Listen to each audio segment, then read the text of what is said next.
You're listening to the Options Insider Radio Network, the home of the Options Podcast. For more quality options programs, visit theoptionsinsider.com or search for Options Insider Radio Network in your podcast provider of choice. Listeners can also access all of our programming through our mobile app available in the iTunes and Google Play stores. Select programs are also available via live stream at mixlr.com/options-insider. That's mixlr.com/options-insider. Don't forget to follow along with your favorite programs and submit your own questions for the hosts at twitter.com/options, stocktwits.com/options, facebook.com/theoptionsinsider, or via questions at theoptionsinsider.com.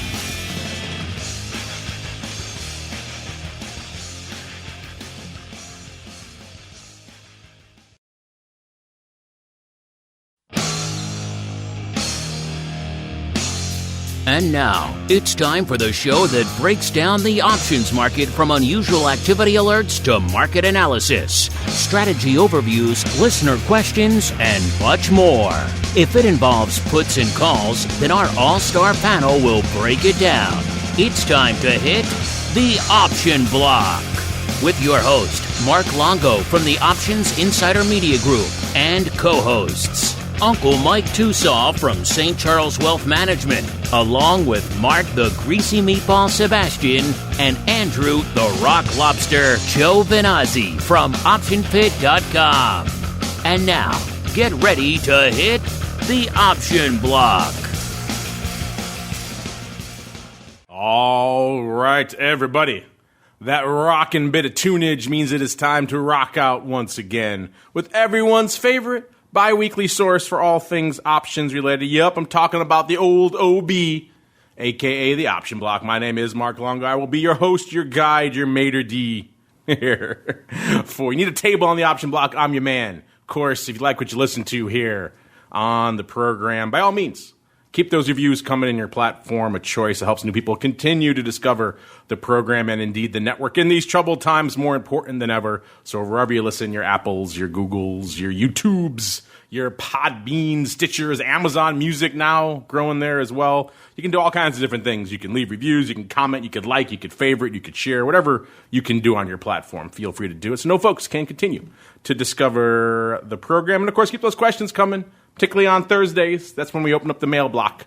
So you guys can get at us there. You know how to find us at Options on most of the major social media platforms. And let's see who we're going to hear from today. First, going out to a quiet, a tranquil hamlet outside Chicago, where we are joined once again by the uncleist of Mikes, Mr. Uncle Mike TOSAW from St. Charles Wealth Management. Uncle Mike, welcome back to the program, sir. Always happy to be here and just studying up and boning up on my 80s theme songs for the big contest on Monday. Yeah, you've been crushing it of late. I'm still very impressed by pulling that Airwolf out of your back pocket there. You must have Shazam going in the background when we're doing the show on Monday or something, because I'm not sure if Shazam even still exists, but whatever acquired that functionality, because that was a pretty deep pull. And of course, I was amazed no one else got Miami Vice this week, but you crushed that one as well, Uncle Mike. So Uncle Mike, crushing. We'll have to go back and get the scoreboard updated, but I do believe Uncle Mike is at least 2-0, if not 3-0 here in terms of pulling away with this one. We'll have to see what we can do next week to stump everybody yet. You guys have been awesome with your submissions, by the way, so keep those coming.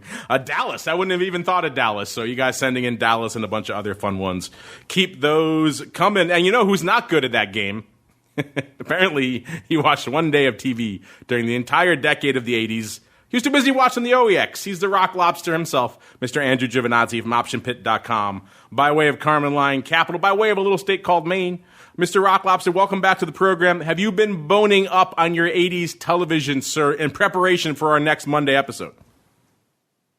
After I missed the Miami Vice theme song, if I'm not getting Miami Vice from the 80s, I'm getting nothing. I'll never get a single 80s thing. That might be the most 80s show ever made, so that is a hard one to, if you missed that one, there's no going back. Of course, at least you weren't like Matt who instead guessed the music video that he was in from the 80s. Which I do believe we found him in that video. I'll have to see if we can share out that screenshot of Matt dancing in the background there on the Sharp Dressed Man video. It's worth the price of admission. Trust me, listen. Pretty sure it's him. It's hard to tell because a little bit blurry and it's a little bit, a little bit funky wardrobe, shall we say. But I do believe I have found Mr. Oratz himself as we head on into the trading block. It's time to break down the latest topics, trades, and trends in the world of options. It's time for the trading block. All right, everybody, let's get to it. Welcome to the trading block, the portion of the show we break down what the heck is trading, what is moving and shaking and rocking and rolling and in the markets today. And of course, not a lot of green to be found after having just a series of rallies here. It seems like for a while there, all the concerns that we had a couple of weeks ago about coronavirus, Trump getting it, about the economy, everything else we were seeing out there. They seemed like they were mounting. We saw a lot of sell-offs, maybe a little bit of easing, a little bit of profit-taking. And then for a while there, again, we were just back in green mode, up just ridiculous percentages, up over 1% across the board in most of the major indices in multiple sessions. And it seemed like all those concerns were behind us, even though the stimulus, another thing people have been hanging on, was seemed like it was kind of stuck in the water there for a while there. And yet coming into today, maybe the combination of extended stimulus debates and perhaps more questions about what's going on with the pandemic in Europe and other areas, all that seemingly weighing on the markets today. Most of the major indices firmly in the red, giving back a lot of that green has had of late. S&P, once again, the laggard, off about 0.6%. Back shy of that 3,500 level that everyone was watching for a while, at about 34.68 coming into showtime. The NASDAQ, once again, leading the charge in the wrong direction, off about 1.1%. And the Dow, the laggard, off about 0.33%. All this flummox, all this fluff means vol catching a bit of a lift again, up about almost exactly 3 points from last show. We were at about exactly at 25 on our last show, and coming into showtime today was at about exactly at 28 out there. So pretty close to exactly 3 handles. VVIX, of course, all this back and forth means VVIX also catching a bid.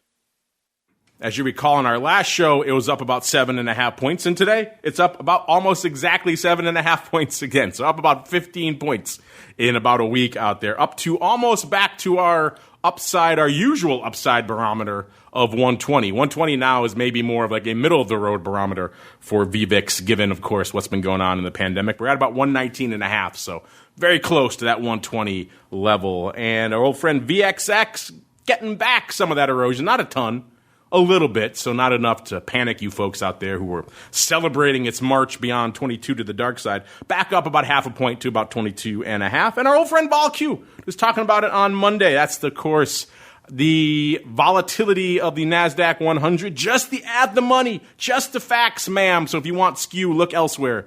At the money vol over there in all things VOLQ. Check out our chat with Scott Nations a couple of weeks ago, the creator of that product, here on this very show to learn more about it. That's up exactly 3 points as well. It's about 33.25 coming into showtime. So vol pretty much up across the board. Not exactly surprising given what we're seeing out there on the blood red screens. Let's go back around the horn now. Let's start in the order that we went. Of course, let's keep that party going. He has been kicking butt in our 80s guessing game, so we give him pride of place. He is the Uncleist of Mikes. Mr. Uncle Mike, sir, what's lighting up your tape on this very much not Uncle Mike type of day? Well, I mean, in some ways it kind of is. It's a pullback, but I mean, we're down roughly 0.5% in the S&P. So I'm really too overly frightened or concerned. And after all, I am Uncle Mike. Let's face it. I've never met a tip I didn't like by any means. But I think what's happening right now is that I really believe that the stimulus is the big news at this point in time. Market doesn't really care about the virus anymore. The market seems to be over it. It seems to me that the market understands that, yes, airlines are going to suffer. Yes, cruise lines are going to suffer. And yes, restaurants are going to suffer and things like that. But the Amazons of the world, the Apples of the world, the companies, the Peloton, the companies that are Corona stocks are going to hold up this market. And that seems to me what the market is thinking at this point. And so it really has the feel that's where we're at. And then if we can get these stimulus checks, well, it's just more free money. And whether it's right or wrong for our economy, well, that's up to the listener to decide. But I do think that if we had stimulus checks, I do believe it would be good for the market. Whether it's good for our economy and society, once again, that's for our listener to decide. But I do think it would be a positive for the market in and of itself. What I think this is a unique thing right now, and that we have not had a market like this in a long time where the markets are going up and volatility is staying up. We're a few percentage points away from all-time highs in the S&P 500, even with today's pullback, or even with today's 0.5% drop and yesterday's down day. And volatility is still knocking on the door of the 30 level. And so, or at least it was up in the 29s today. And so with that, it is a unique market in that you can do a lot of premium selling strategies that you normally could not have. So you can be a bullish premium seller and really get rewarded for it in a lot of ways, meaning you're selling puts on dips, you're going to get more premium for dips than you normally would at these with the market this close to all-time highs. Now, of course, you're going to have more market movement that could go against you much more sharply. But if you're a market bull, then you should be okay with that. In some ways. But once again, make sure you're managing risk in the proper way that makes the most sense to you. So we have that. The other thing that's kind of surprising that I think would also go up or have an upward move if we do issue more stimulus checks would be the precious metals, just because I believe that we're going to have more inflation. And I could see something along those lines happening if we do issue more stimulus checks. Now, granted, right now, it seems to be the focus is on the Supreme Court hearings or the Supreme Court justice hearings with what's going on in Congress. But I have a hard time believing them when they say that there's no way we're going to be able to get stimulus checks out before the election. I have a hard time believing that. I mean, by gosh, this is America. We can print money better than any other country in the world. And I think just maybe not everyone will get their specific check, but how rapid it can happen. Like I said, I have full faith in the United States of America's money printing press. I think we can do that extremely efficiently. So I think that's the big news right now. It seems like the market doesn't really care that much that there's cases surging in Europe, that cases seem to be going up. I think the market seems to be a little bit more in tune with what the death rate actually is, just because of the fact that it is very easy to get coronavirus, but it might not be as bad as people think it is for some people. But let's be honest, for some people, they could die from it very quickly. So I'm not trying to belittle that fact, but with the high numbers, it is a relatively small death rate for those that actually do get it. And with the additional testing that we're having, the numbers are just going to go up. Now, I'm not trying to sound like, oh, it's only going up because we have more testing. Please don't make me out to be saying that by any means. But with more and more people getting tested and then with this virus spreading, the numbers are going to go up. If we open up more places, if we're more open, then there's going to be more cases. That's just, I don't see how anyone could deny that. But I think the issue where the market is concerned is what is the death rate? And on top of that, even if we are having people stay in, it's just going to benefit the big guys getting bigger. I've said it before on the show as well. Let's say that we do have an elongated shutdown. McDonald's is going to survive it. However, Bob's Burgers probably won't. And so when that happens, the people that were normally going to Bob's Burgers, because it's a way better burger than McDonald's, let's say, they won't be able to go there anymore because Bob can't sell his burgers anymore because he went belly up. However, McDonald's would have no problem taking that business from Bob's Burgers because McDonald's can withstand something like this. And like it or not, the S&P 500 is made up of companies like McDonald's and not Bob's Burgers. So ultimately, with the market itself, I don't think the virus is that quite as big of a deal as we initially thought that it might be for the reasons with which I just mentioned. And that is what I am seeing today in the markets. Thank you for that, Uncle Mike. We now turn our attention to an ever more cynical, ever darker spot of America, the shores of Maine. where when he's not battling crickets and clam pirates, he is turning his attention to volatility and perhaps unleashing his best friend, the stick figure known as Vol Man. Mr. Rock Lobster was lighting up your tape on this more Rock Lobster-ish type of day, sir. It's funny. I told my kids to listen to the podcast. Like, Dad, why do you sound so grumpy? Do they not know you? Are your children unfamiliar with you? Well, I think they know. They maybe know me as more fun than that. Oh, really? There is a fun side of the rock. Okay, let's check out. I'll have to come see that for myself in Maine. Exactly. It is unknown to our listeners, though. Unknown. Do they say, Dad, why can't you find the mute button? Do they also say that to you? Yeah. Well, they know my problem with technology is well known to them. My kids can build computers, but I can't run mine. So anyway. So you look at this and you're like, all right. So basically, like the EU is like the cases are now higher than the US, right? And everything was for a while. It's more cases. But our doctors here, doctors there, probably doctors all over the globe are great. They figured out ways to treat this, which has lowered the death rate significantly. So I think part of the news cycle is like we've got this virus and it just is not going away. It's the biggest pain in the butt ever. I think to modern life because it inconveniences most people. It's super deadly to some people, but for the vast majority of at least citizens here, it's mostly just inconvenient. But it's lethal to a very small portion of the population.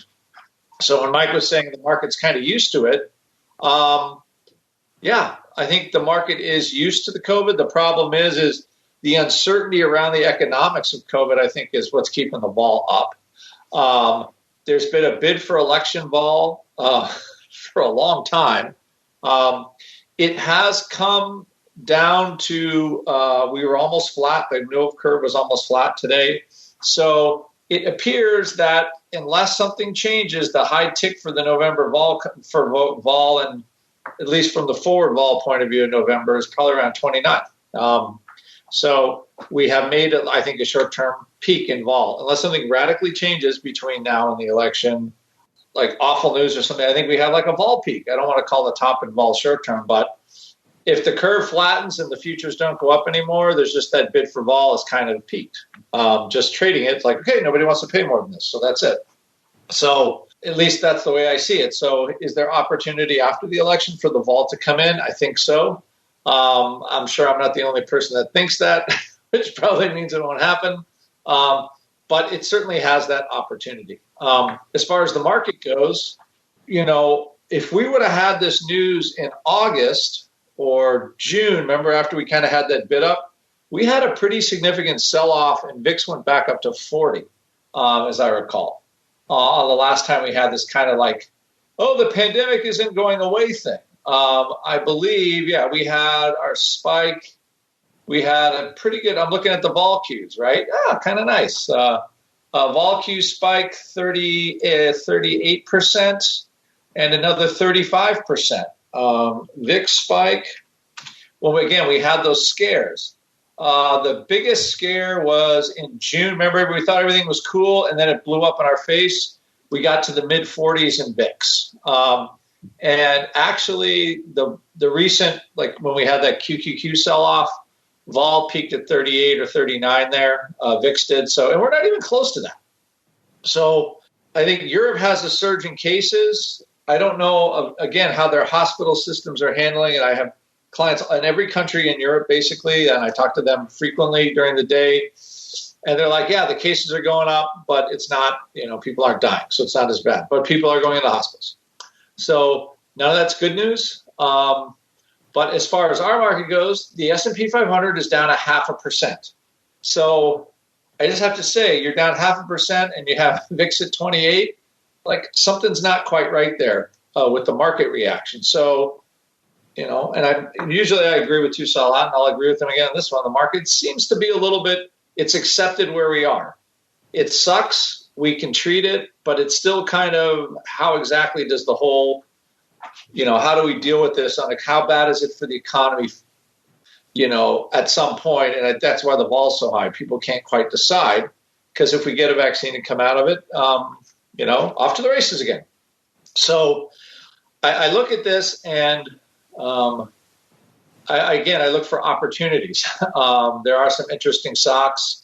Let's say like Gilead Sciences is to its COVID lows. Like when everybody was freaking out, when they had remdesivir and they thought it was a treatment, the stock was in the mid 80s. It's trading $63 today. Not very expensive. I was trading $65, like a week or so ago. So I think there's opportunities in individual stocks in this market. It's been a great trading market. And as far as VIX goes, 20, I think 25-ish was about the recent low. I would be surprised if it got lower than that prior to the election.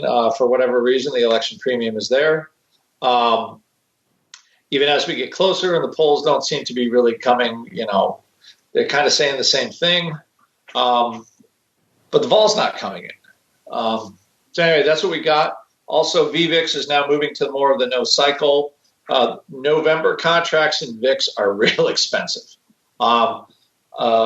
Puts I looked at like a week and a half ago for $1 are now $2. Actually, they're $1.90 today.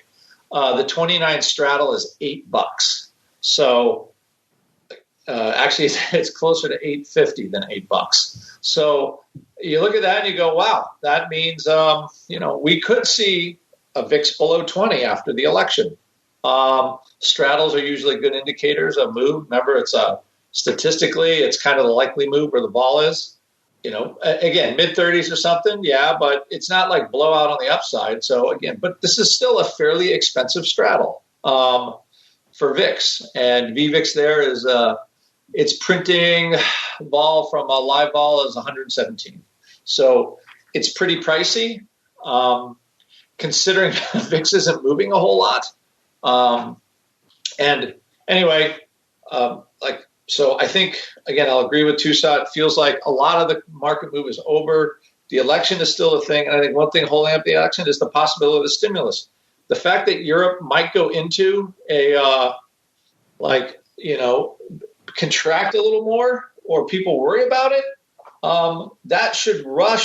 that potentially could rush Congress into dealing with the stimulus somehow. So, as far as I'm concerned, the vol move today to me looks, fairly bullish actually, because, VIX like COVID, VIX is up a little bit, but it's not very much, and SPX is down almost nothing.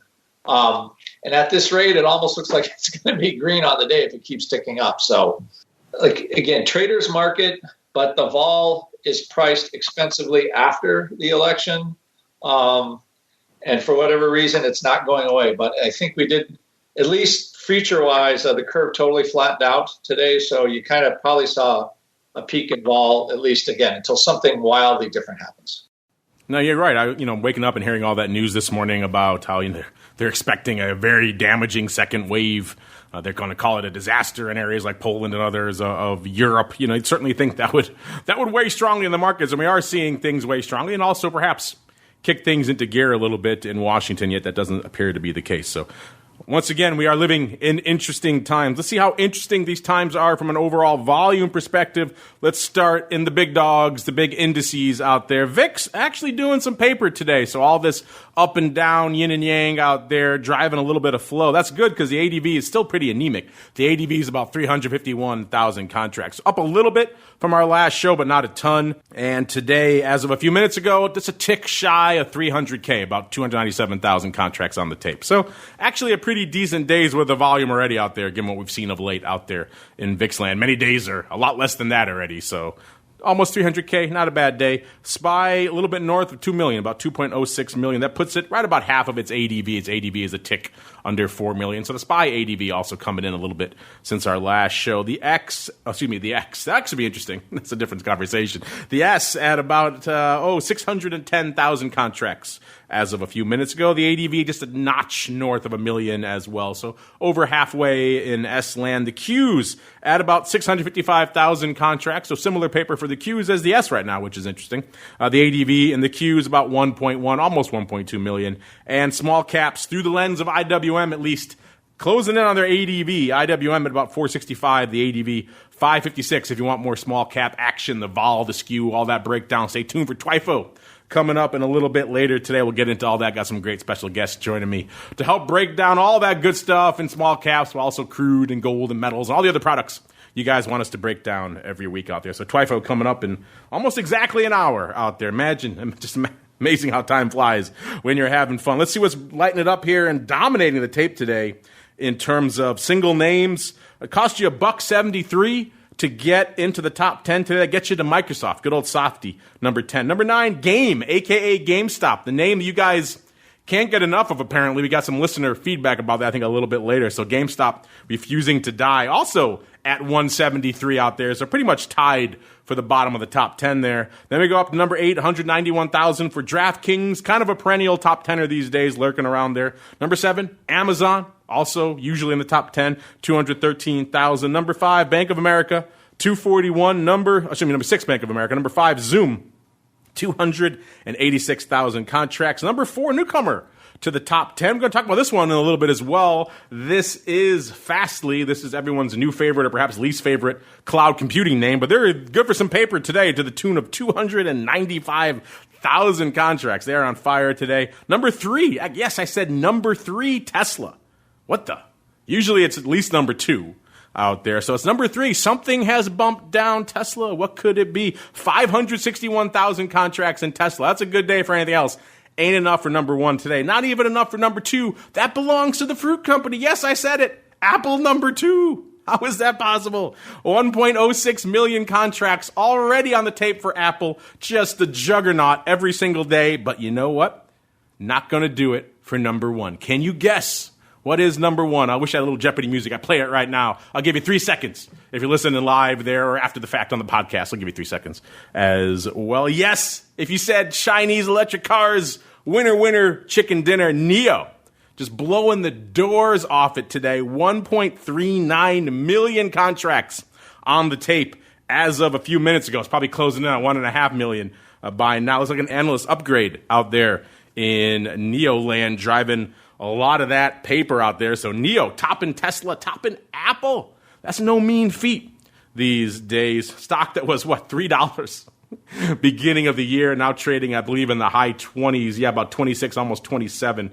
Yeah, just a year ago. Actually, not even a year ago. 6 months ago. It was trading 309. Oh, how the Chinese electric car manufacturers have rallied over the course of the past few months or so. Really quickly here on the earnings front, we have a hot week yet again as earnings season kicking off again hot and heavy. So if you're saying to yourself, I need some more earnings vol data in my life, we got a whole new rash of reports coming at you for this new season, this new cycle, courtesy of our friends at Orat's Land. Matt was just on the show on Monday breaking all that down. You know where to go, theoptionsinsider.com. Tuesday we had JP Morgan Chase, Johnson & Johnson. That's an interesting one these days in light of all the COVID drama. Citi, Delta Airlines, BlackRock. Wednesday, Bank of America, Wells Fargo, Goldman, PNC. You guys get the drill. A lot of financials this week. Thursday, Morgan Stanley. One of my favorite names out there, Walgreens Boots Alliance. I always like that name. It just sounds like a Star Trek name.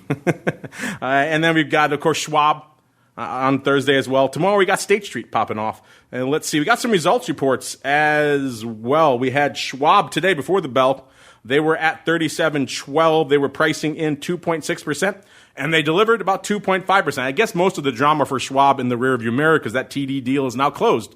So that was kind of the big question mark everyone had. Would they get approved? How would it happen? Seems like that drama is behind them now. So pretty much exactly in line with their straddle out there. Walgreens Boots Alliance. Let's see. They were at about 35.91 going into their announcement. They were before the bell today as well. They were pricing in 6.3%. They delivered 2.3% out there. So good stuff for all things Walgreens out there. My old friend, the Walgreens Boots Alliance. I just like It's like saying that.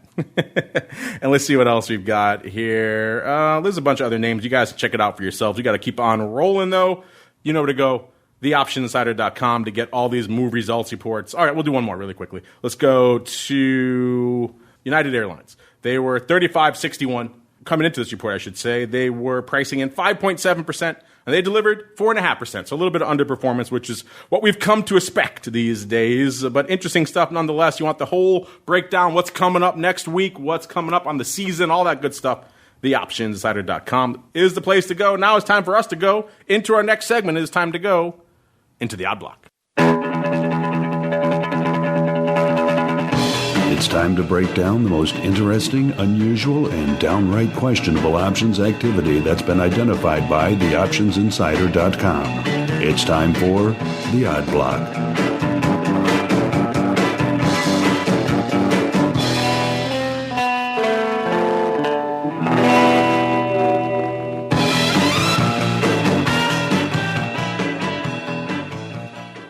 All right, welcome to the Odd Block. Let's kick it off. Let's go to some of these names that are lighting it up out there today. I mentioned earlier everyone's favorite name, at least today, or perhaps least favorite given what's going on in the stock.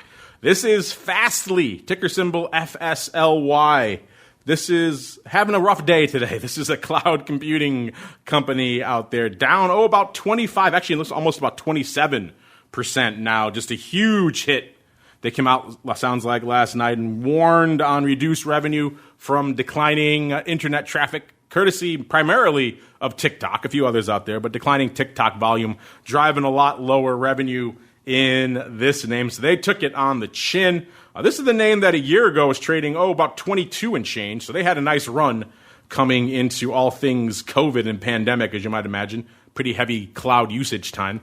And they topped out just, looks like a few days ago, at $136.5.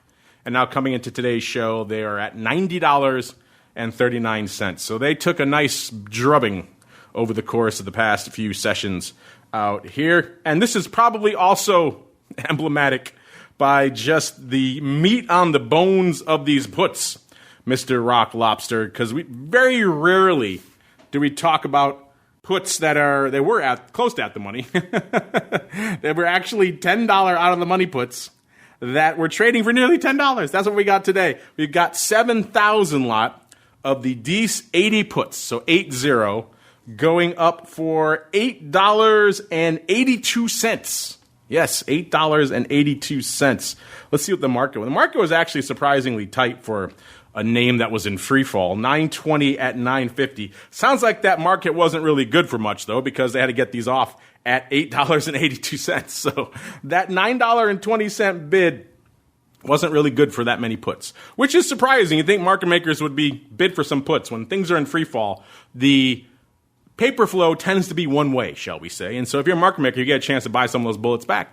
Not the worst thing, maybe at a pretty impressive IV level. That was at about almost a 93% implied vol. So maybe they didn't really want to buy it there, but still, they had to go a little bit through that bid to get 7,000 off. But it looks like someone crushing that bid, perhaps Mr. Meatball, I should say Mr. Rock Lobster, deciding this far for no farther for FSLY. In this case, it would be the 80 strike and getting nearly $9 to do that. So coming in and pretty much agreeing to pick up the stock at, about nearly 71, which would put it back pretty much in line with, last time it got close to that was 76 on September 11th. And before then, you had to go all the way back to, looks like about middle of June when it was trading in the, actually gapped up from 63 to 69, I should say, to about 7, actually about 63 to 73, almost in a span of a few sessions there. So had a nice little gap up. So you're going all the way back to mid-June prices here and getting a pretty decent amount of juice to do it. So A, is that your takeaway as well? Someone just deciding these puts are super juicy and wanting to crush that bid, or you think something else is afoot out here, sir?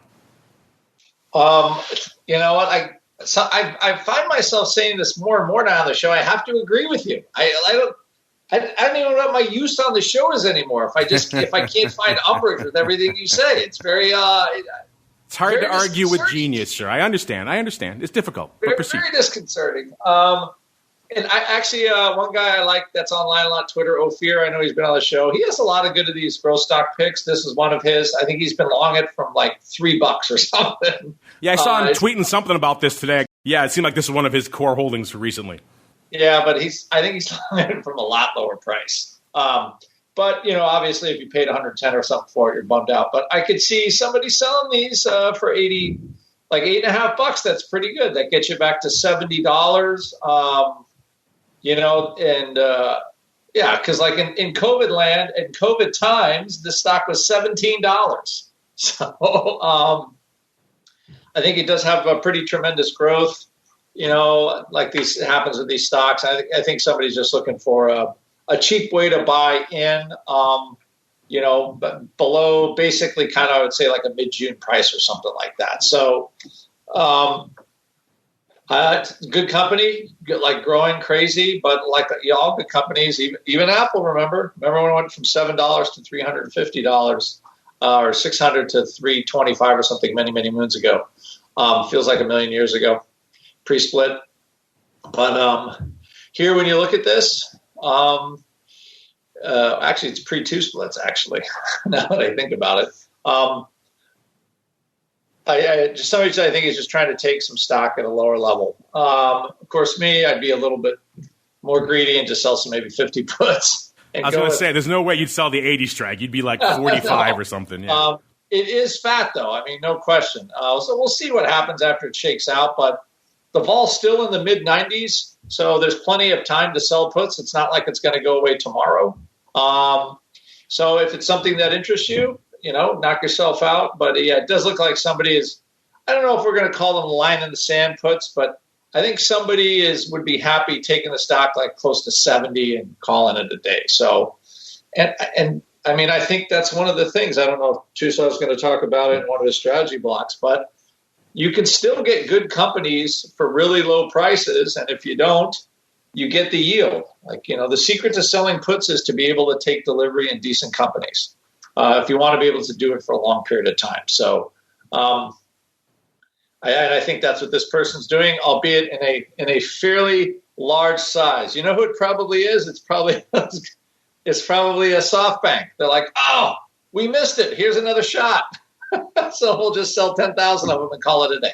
There you go. And, it's hard to argue with this guy. It is a juicy vol level. And there's always that delicate dance, right? When a name gets crushed, obviously in the initial blush, puts are bid up to all, high heaven. Everyone's coming in to buy these things. So if you're judicious and you wait a little bit, you could find that moment, that apex of the vol where it seems like the sell-off is just hitting its peak. It's just starting to tap out. That rubber band is stretching and maybe starting to pull the underlying a little bit back. If you can hit it at that kind of key moment where the sell-off has kind of hit its apex, then you can get a really juicy vol level. Of course, there's other downsides to that. That sell-off could just be taking a break and could sell off more, so it's a very difficult dance. But if you can catch it, there's usually a nice vol crush later in the day, even on a big down day like this where vol is exploding.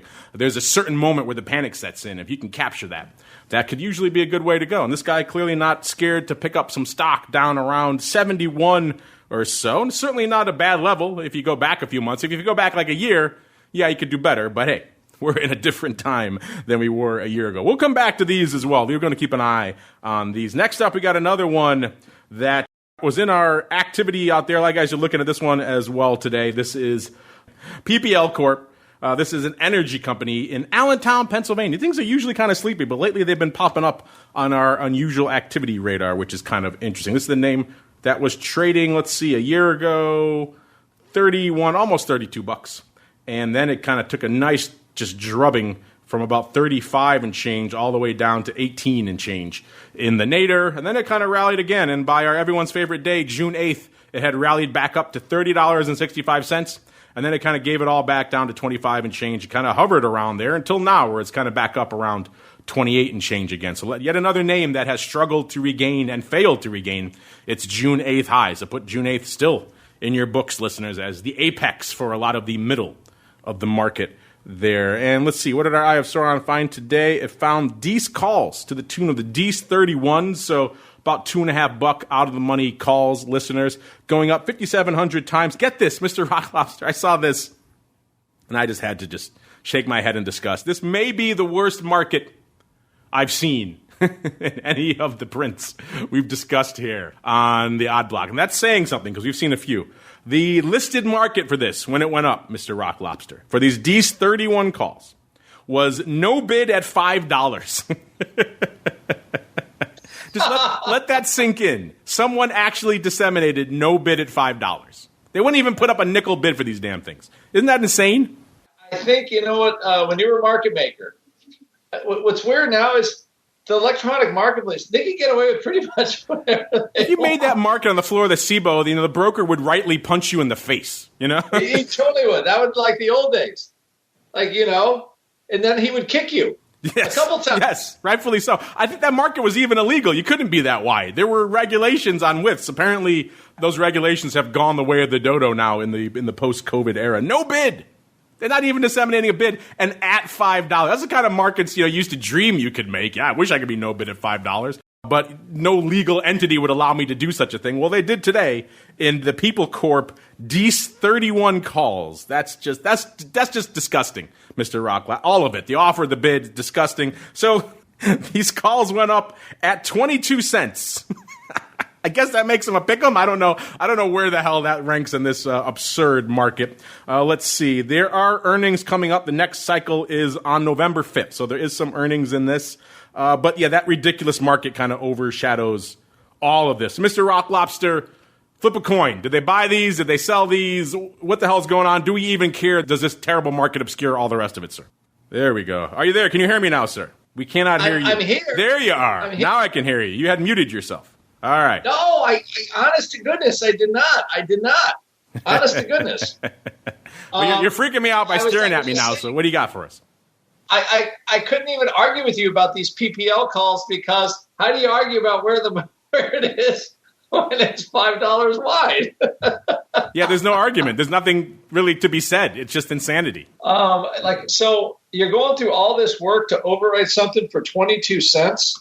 The only thing I can think of is that, these utilities, they're kind of moving, right? Normally you just see people overwrite these, but, this is a DS31 calls for 22 cents. I mean, I doubt if the name could ever get there in 100 years, so I figure it's just an overwrite. But, oh my gosh, not much of a market to speak of, I have to say. No, pretty atrocious. I don't even know if maybe we'll come back to these just for the absurdity of them, but they're kind of hard to analyze just because it's so much nonsense involved in that. Speaking of coming back to things, Mr. Rock Lobster, you have requested that we review some of your line in the sand puts, so we're going to do just that. We're going to dial back our Wayback Machine to everyone's favorite name. This is Match Group. Of course, they own Match.com and a bunch of other names, including Tinder. Kind of different polar ends of the spectrum there, Match and Tinder. But c'est la vie, they kind of have this segment carved up. Had to be a difficult segment, you would think, given the COVID era. Kind of hard to meet people physically these days, you would think. But hey, c'est la vie. Let's see what we got here. Back on the 28th, we looked at some puts in Match Group. It was about 16,000 of the OC 90 puts going up for 48 cents. That was on the bid. Looks like someone was crushing that. That was opening over there on the NOM, the NASDAQ options market. And it seemed like this guy had pretty good timing because within a couple of sessions, this stock had just exploded to the upside.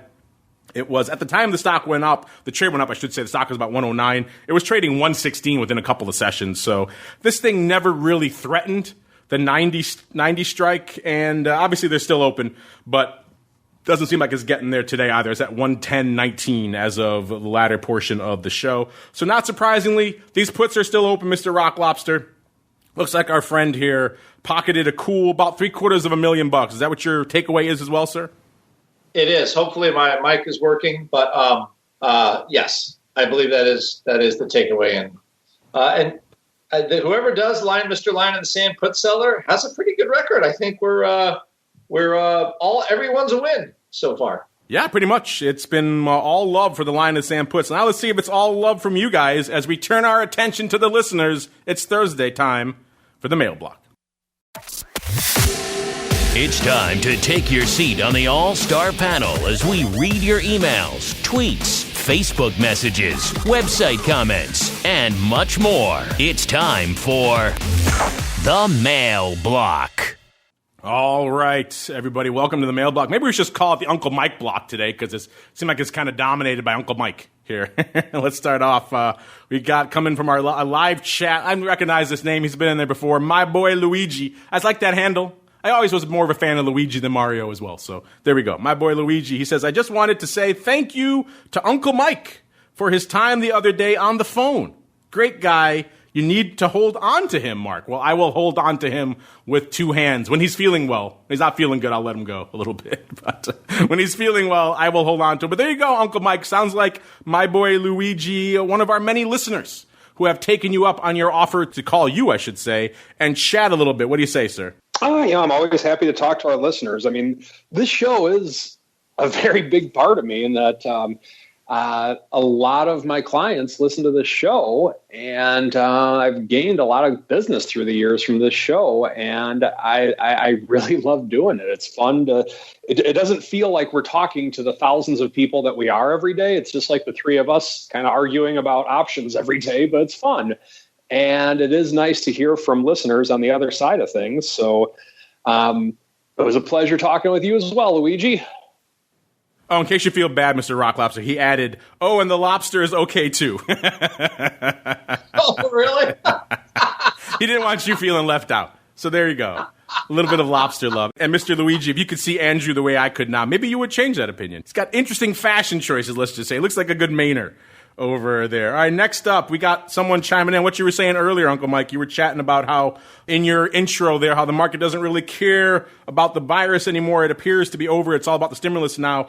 Stat Krems chimed in saying, it depends. If we go back into lockdowns, hold on. If the numbers drift or get a little worse, markets won't care. Just my humble opinion. So there you go, Mr. Uncle Mike. It sounds like he's half agreeing with you, sir. What do you say? Well, I half agree with him. No, just kidding. If we do go back into lockdowns and the death rate, and we actually do have to get the millions of ventilators back out, because initially we were preparing for a lot worse than what actually has happened in that we had that giant medical aircraft carrier thing go around New York City. We had all the extra hospital beds. I think Chicago even took out McCormick Place to become like a second hospital. If we get to the point where we need those things, and yes, I agree that Apple and Amazon aren't going to hold up the market. So I would agree with your half agreement. There you go. We're all in half agreement with each other, and we half hate each other. So it works out well. It's a key to a good market. All right, Mr. Rock Lobster, as you recall, we very infamously, a couple of weeks ago, actually, it was about a month ago. It was in September. We put out a poll because people were talking about GameStop and also Bed Bath & Beyond. So we put out a fun flash poll to our audience. Said, gun to your head, you had to buy either GameStop or Bed Bath & Beyond right now. Which would you choose? You and I were firmly on the side of Bed Bath & Beyond. Our audience, not so much. They went about 83% in favor of GameStop, which we were stunned at. It seemed like one was circling the bowl and one was at least had a business model maybe and a clear path forward. Maybe not the best, but they had something. Then, of course, a few weeks later, the numbers came out for Bed Bath & Beyond. They blew the doors off. And so it seemed like we were even more correct. And yet now all this drama with GameStop. And so we have a listener comment here. This comes from, Coffee Sucks. This guy, this sounds familiar. He's been listening to a lot of our shows of late in the live chat. Coffee Sucks says, I listened to a rebroadcast yesterday where you guys mentioned GameStop briefly.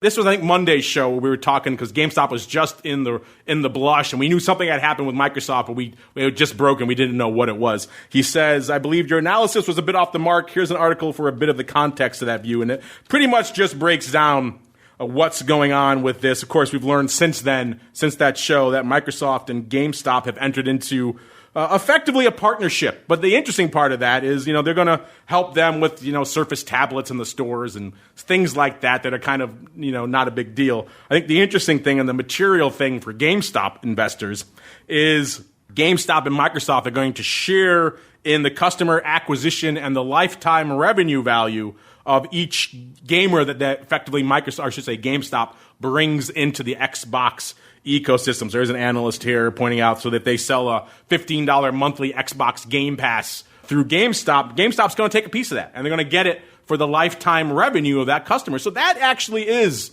a big deal for GameStop, particularly in this era now. We got new consoles coming out. You got PS5, you got the Xbox, One X or whatever the hell it's called, the new one. And a lot of these also have a digital edition. So it seemed like the console manufacturers were just kind of giving a big FU to GameStop, because if you buy that digital edition, you're never going to GameStop again. You're effectively only buying through their console stores on Microsoft or on PlayStation. It seemed like that might be the death knell. Another reason why myself and others were not exactly bullish on GameStop. But this partnership maybe turns that around. So people have speculated maybe Sony's going to come in and do something similar. Because it also, if you think about it, it also benefits these major console manufacturers to have a retail presence that pushes their hardware. That's just a good thing. So this does make sense. And I'm with you here. What was it? Coffee Sucks. That this does maybe change the narrative on GameStop. So maybe, I guess I'm still a little more bullish GameStop than I was. Maybe not at these price levels. The movement has been happening. But Mr. Rock Lobster, as Coffee Sucks wants to know, does this change your outlook at all, sir? Well, now let's just say like a couple things here, okay? Basically, Microsoft came in with a gigantic company and threw GameStop a lifeline, right? Pretty much, yeah. So, they saved which was not, when we did the original analysis, wasn't there. Okay, now though, that being said, the fact that GameStop might become a de facto retail outlet for Microsoft so they could maybe challenge Apple more directly on retail and stuff like that.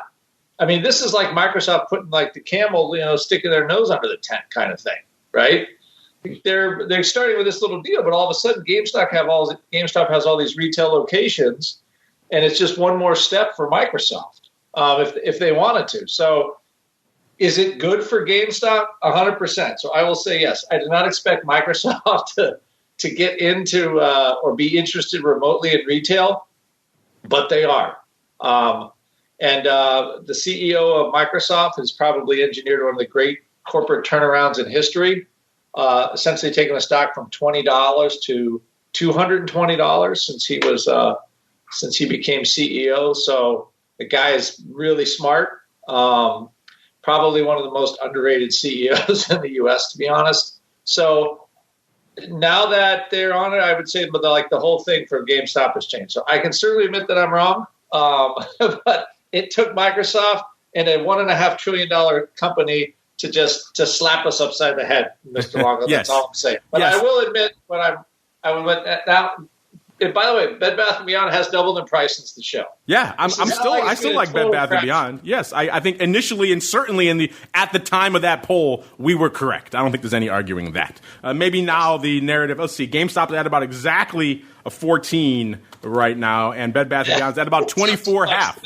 Yeah, so a little bit of a premium out there in Bed Bath. And this does change the game, and what does that mean now for like Nintendo and Sony? They want to sell stuff through these stores, but GameStop has a piece of the Xbox action, so they have obviously more of a vested interest. So that's going to be interesting to see how all of that works. Maybe Nintendo's like, we don't care. We're selling enough Switches. We don't need your pennies, GameStop. Either way, it's interesting stuff to be seen, and certainly a hotter. We kind of did that poll as a joke. We didn't think anyone really cared that much about either of these companies. It turns out you guys care a whole heck of a lot, particularly about GameStop. So yes, mea culpa for us. Maybe we were a little bit too mocking of these names out there that you guys clearly are very interested in. As we keep on rolling into our final segment, it is time to go around the block. It's time to tell you what we'll be watching on our trading screens until the next episode. It's time for Around the Block. All right, let's get to it. Around the block portion of the show. We tell you what we're watching until we all can gather here together on Monday for the next episode of the show. I mentioned we're back hot and heavy in the earnings season. Let's look at a couple here that are kind of interesting. Our friends over there in Ally Land, Ally Invest, popping off tomorrow before the bell. They are pricing in a whopping $1.03. They're trading $27.39. In the past, they've moved about $1. So pretty much in line with what they've offered there in the past. City, they're on the 20th here before the bell. They're trading at $19.13. They were pricing in about $1.70. In the past, they've moved 60 cents. So a little bit of extra juice out there. Let's see any other interesting ones. There's a huge rash of these on the website, listeners. You guys can go up there for yourselves and find them. IBM on the 19th. After the bell, they were trading $80.15. They're pricing in $3.76. In the past, they've moved 4.25. Actually, no, I'm sorry, reverse that. They're pricing in 4.25. In the past, they moved $3.76. So actually a little bit of extra juice in IBM land, which is kind of interesting. And as we've seen over the last couple of cycles, perhaps not the wisest move. But I guess we'll find out here. There's tons of tickers here. I can spend the rest of the show and many more talking about them. You, of course, can go over to theoptionsinsider.com for yourselves and begin your journey there. A lot of great free data. You can't argue with the price. Let's go back around the horn. The guy everyone loves to love these days, a.k.a. Uncle Mike. Mr. Uncle Mike, sir, what are you watching for the rest of this week into the weekend? Just watching the S&P in that 3,500. We're below that right now. Lows of the day right now are 34.40. So we're kind of in the no man's land from a key number perspective, but just continuing to watch that. Also wanting to watch the news. Of course, there can be crazy developments at any point in time. Who knows? Maybe Biden will take a turn getting the coronavirus. Not that I wish that upon anybody, but you never know. So watching news and watching to see what's going on with not only the Supreme Court, the Senate, going through the Supreme Court proceedings, but seeing how fast it gets done, because if it does get done fast enough, then they're going to start talking about stimulus checks again. So that is what I'm watching. That would certainly be one of the things that could probably derail his campaign the fastest, is if Biden came down with a nasty case of coronavirus leading into the final weeks of this. So yeah, that's why his campaign is locking him down and keeping him distant from everyone out there. They can't afford something like that in the final couple of weeks. Mr. Rock Lobster, what do you keep an eye on for the rest of this week until we can at least chat tomorrow again on Volatility Views, sir? I'm just mostly I think we'll be back at 3,500 before the end of the day.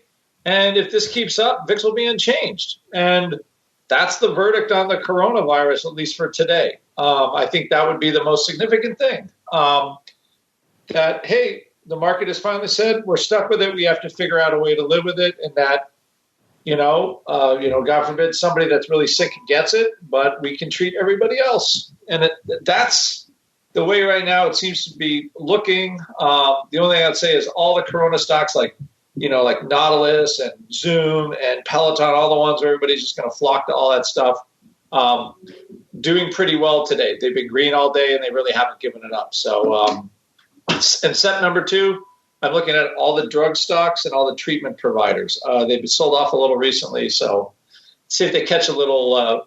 They catch a little bit of the wind. Let's see if they do. Unfortunately, there's no more wind for us to catch. That music means we're done. But if you need more in your ear holes, do not fret. We'll be back in exactly, about 23 minutes, or 27 minutes, I should say, with all things TWIFO, talking about all things futures options. If you're listening live, stay tuned. We'll pump some fun stuff in there in between. We'll be back with some great special guests to talk all things TWIFO and a lot more. But before we go, let's go back around the horn. By the way, you're right, Mr. Rock Lobster. I neglected to mention that we are turning around, it seems like, a little bit in the markets there. S&P only off about 1/3% or so now. Dow getting close to unched, and the NASDAQ well shy of that 1% level. So maybe we will see a resurgence towards the end of the day. It would not surprise me. Nothing surprises me here in 2020. Let's go back around the horn the way we came. Mr. Uncle Mike, we'll start with you. If folks want to join my boy Luigi and call you up and chat with you, sir, where should they go? What should they do? stcharleswealth.com if you are interested in a financial advisor who doesn't just blow stuff up or blow smoke at you and say, I don't think the election's going to be a big deal. Just buy and hold. I'm actively doing much hedging for clients right now. Not every client, just everyone has different needs. But if you're interested in hedging for the election in some way, shape, or form, reach out to me, stcharleswealth.com. Call up a financial advisor who can actually do stuff. Hit them up. stcharleswealth.com is the place to go. And Mr. Rocklops, if they want to learn how to do stuff for themselves, where should they go? What should they do? Come to optionpit.com. Look at our memberships page. We have, if you want trade ideas, you want education, you want a combination of both. If you want to see me, like Longo see me right now in my lumberjack, flannel shirts I wear all the time, come on over to optionpit.com and we'll put some learning on. We've been around for 10 years now, and there's got to be some kind of reason why. There's got to be some reason why. Find out for yourselves. Maybe you just want to check out his fancy fashion choices. Trust me, you don't want to miss them, listeners. OptionPit.com is the place to go. And on behalf of the rockingest of lobsters and the unklest of Mikes, and indeed myself, I want to thank all of you out there for downloading, streaming, subscribing, for sending in your questions, for listening live, for voting for us, and for reviewing us on all the different platforms out there. I want to thank all of you out there for doing that. We'll see you back in about half an hour, a little bit less now, for TWIFO, and then back again tomorrow, hot at you, noon Central, 1 p.m. Eastern for Volatility Views. Then it all kicks off again on Monday with another episode of the Option Block.